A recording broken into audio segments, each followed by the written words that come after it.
It's a cruel fact of the restaurant business. Most new establishments fail in their first year. And that makes the record of restaurateur Sam Fox all the more remarkable. Growing up in Arizona, he began his career working in his father's diner. Before he was 21, he'd opened a place of his own.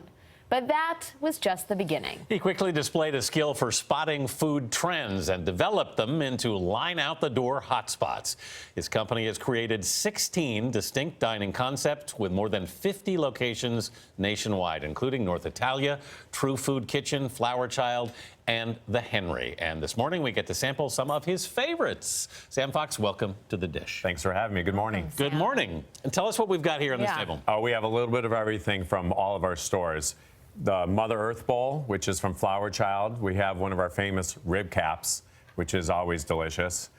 Some of my favorite farmer market vegetables and our crudité. The Maris crab in drawn butter, and then if it's really nice, we'll shave a little black truffle on there for you. And then we're really nice. Exactly. And then my mother-in-law's Nana Stoll's famous coffee cake. Nana Stoll knows what she's doing. I like your mother-in-law a lot. Yeah. We're really happy. You have, I mean, to say that you have, you're in the restaurant business is a vast understatement. You have over 50 restaurants. Correct. How did this happen? You grew up in a diner. Yep, I grew up in my parents' restaurant. After school, the school bus would drop me off at my parents' place, and I'd do my homework, and then I'd wash dishes and bus tables. And so I learned the restaurant business growing up, and it was a hard business at the time. Not that it's not a hard business now, but it was mom and pop. And then, you know, my dad did not want me to be in the restaurant business. It was something that he said, we want you to go to college. So I went to school for real estate finance, and one day I came home and I decided I was going to drop out of college, take my tuition money, and open up my first restaurant. Well, now, why, given what you'd seen and how hard the work was, what made you want to do that? You know, it was just in my blood. It was something that naturally came to me, and hospitality was something that I just loved and enjoyed, and so I wanted to pursue a career doing what I loved. But what's so interesting, too, is when you started, the one thing you didn't really know about was the business part of things. Not at all. I always thought I was really smart, but until I opened my first restaurant, then I wasn't very smart at all. And so we always say it's two words. It's a restaurant business. And so I was always good at the restaurant side of things, and the business side of things came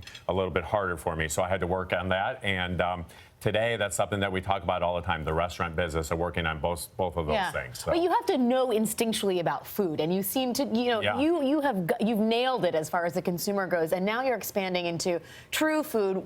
I'm pointing at this cookbook because it's co-authored with Andrew Weil, who is a sort of one of the gurus of sort of health practicing in the 21st century. Tell us a little bit about that. Yeah, so Andy, I grew up in Tucson, and Andy's from there as well, and he came to me one day and he wanted to do a restaurant. I thought he was crazy, and so after spending so after a while, spending some time together, we opened up a restaurant. And you know, 9 years ago, I think we were the first ones to have kale salad on the menu. Wow! And so we were ahead of ourselves, and now we're growing it nationally. You have overall something like, did I read 5,500 employees? Is that right? We have a lot of different employees, and really that's who we are. We serve a lot of guests, but we're only as good as our employees. We have great culture within the organization, and so we're only successful with how great our employees treat our guests every single day.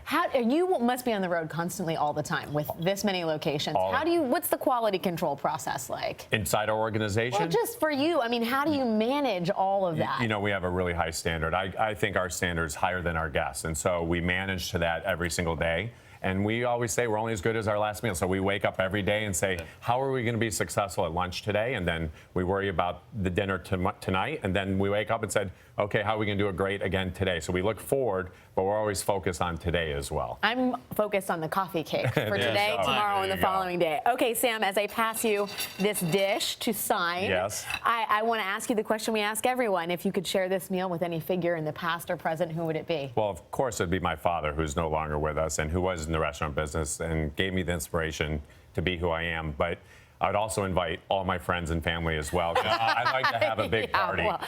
Clearly. You have enough room for all of them. So. Sam Fox, great to see you. Thanks for joining us on the program. Thank you. And for more on Sam and the dish, head to our website at cbsthismorning.com. Your dad would be very proud that now with 50 restaurants all came from that one diner.